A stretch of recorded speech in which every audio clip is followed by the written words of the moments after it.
Ja m'han presentat, soc l'Estefania, cap de projecte de Nexus Geogràfics, una empresa que crec que més o menys tothom aquí la coneix. I soc aquí per explicar-vos el producte ReCity, que és una plataforma Smart City amb capacitat de preveure el futur. Què vull dir jo amb això? Hem investigat certs verticals que ens poden ajudar a les ciutats a predir certs aspectes del que passa en el seu dia a dia i, per tant, soc aquí per explicar-vos com ho hem fet. He anat al darrere, he anat al davant, d'acord.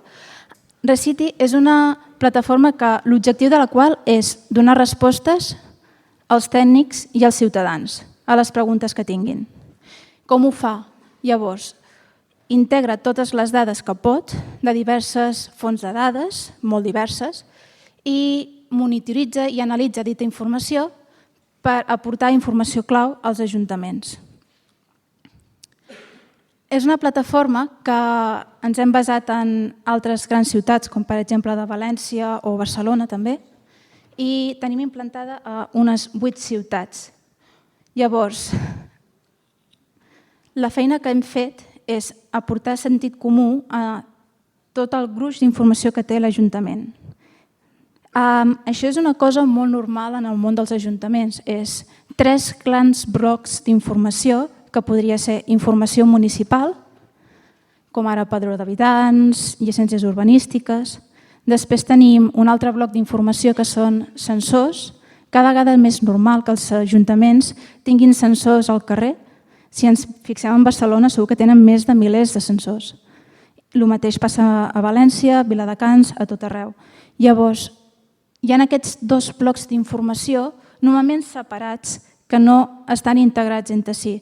Però no només hi ha aquests 2 blocs, hi ha un tercer, que és Big Data externs, com podria ser informació a temps real d'en trànsit o altres coses que se'ns poden acudir. Llavors, una plataforma Smart City el que vol és dotar l'Ajuntament de les eines necessàries per barrejar aquests 3 nínxols que normalment estan separats i poder aplicar una mica d'intel·ligència al darrere. Com ho fem, us preguntareu?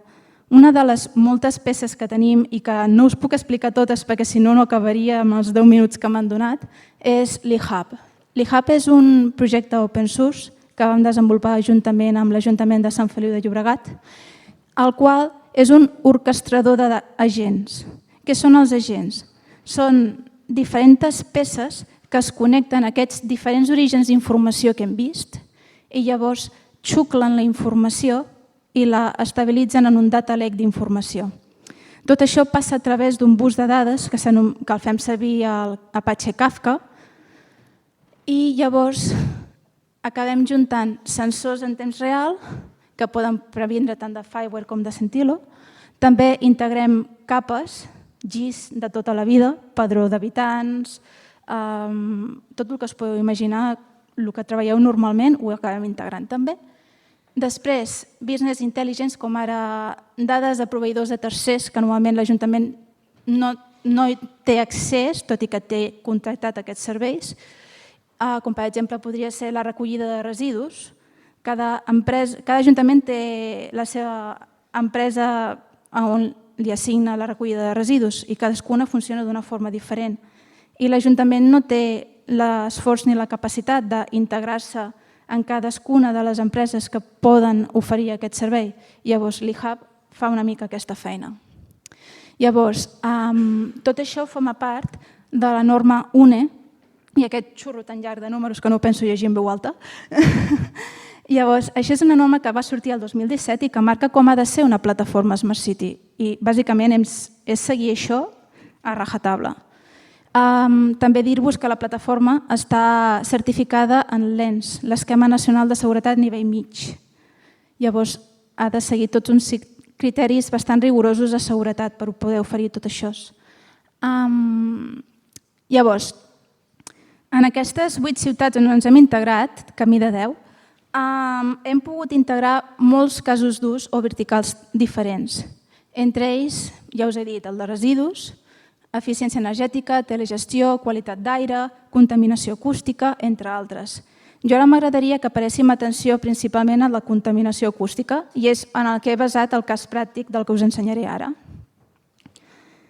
Una de les ciutats on ens hem integrat té uns 10 sensors de soroll. Aquests 10 sensors estan repartits per tot el municipi i envien una dada per minut cada sensor. Això ho anem acumulant i si estem un mes escoltant dades ja són 400.000 registres. En aquesta ciutat hi portem 3 anys, ja portem 15 milions de registres acumulats. Llavors, amb tota aquesta informació, què es pot fer? El primer que vam fer va ser estudiar les dades. Fins aquí tothom hi arriba, no? És a dir, són sensors de soroll repartits pel municipi, alguns funcionen bé, altres no funcionen tan bé, i en el dia a dia del tècnic de l'Ajuntament, que vol veure com està la seva ciutat amb contaminació acústica, el que fa és venir al dashboard que vam fer i poden veure les dades en temps real, és a dir, on hi ha més soroll, menys soroll, l'última lectura i tot un seguit d'indicadors que aporten valor, però es pot fer un pas més. Quin pas més podem fer? Establir alarmes. Però clar, les dades que ens arriben dels sensors no són suficients com per considerar el criteri d'alarma. És a dir, si m'arriben uns 80 decibels, que són bastants, és només l'única lectura de 80 decibels que hauria de triguejar l'alarma o hauria d'esperar molt temps? És realment estrany que m'hagi arribat 80 decibelis o el problema és que el sensor està al costat del tren i per això cada 2x3 va saltant? Llavors, és quan et vas pensar en aquestes coses i evitar els falsos positius que comences a pensar que poder el que t'interessa és aplicar machine learning a predir el que passa per després comparar la predicció amb el que passa realment. I després, si passes del que passa normalment, és a dir, si no passa el que hauria de passar, és quan llavors te preocupes. Dius, això és una alarma. Llavors ara us vaig explicar molt a grosso modo com ho hem fet. És un procés recurrent. El primer pas de tot és netejar les dades, preparar-les. És depurar-les, treure falsos positius, que n'hi ha uns quants. És normalitzar, modelitzar i atributar. Geolocalitzar també. Una vegada separat el primer escull, que és preparar les dades, passem a modelitzar, que en aquest punt és fragmentar les dades que tens en test i prova i entrenar el model d'intel·ligència artificial per tal que sigui capaç de fer aquesta predicció. I després ja ve la part divertida, que és realment fer el que volies fer, que era predir-ho. Important, quan ho vam fer per aquest ajuntament, que són 10 sensors, heu de tenir en compte que cada sensor està situat en una ubicació diferent, està clar. I la realitat de cada ubicació és molt dispar. Pots tenir un mig d'un punt verd, que quasi no hi hauria d'haver-hi soroll allà, però també en pots tenir un prop d'una autopista o prop d'una escola o prop d'un parc infantil. La quantitat de nivell de soroll que està exposat varia molt segons la ubicació.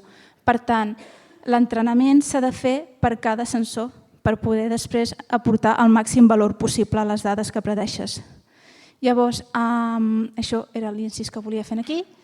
Llavors, una vegada fas aquesta predicció, obtens una dada, però amb això què podem fer? Un segon, abans d'això, m'agradaria explicar-vos com ho hem fet. Això és una part important. Fem servir Spark, una llibreria open source que ens permet processar aquests 15 milions de dades que tenim acumulats per a aquesta ciutat en concret d'una forma distribuïda, ràpida i eficaç. Bàsicament el que fa és té tota la informació guardada en el seu Hadoop File System, que és un sistema de fitxers distribuït que permet carregar totes les dades en memòria i llegir-la en un temps rècord per poder fer aquests processaments, perquè si no ens hi podríem estar a la vida si ho féssim d'una manera tradicional. La gràcia de fer servir Spark és que amb un llenguatge planer com és Python o R, pots utilitzar aquests llenguatges d'inici a fi, des de la màquina del tècnic que està preparant el modelatge fins al servidor de producció, que és on finalment el llenguatge corre i el programa va fent sol automàticament les prediccions. d'inici fi, un llenguatge simple que estem tots acostumats a fer servir. Llavors, estem en aquell punt que hem entrenat el model i ja comencem a fer prediccions.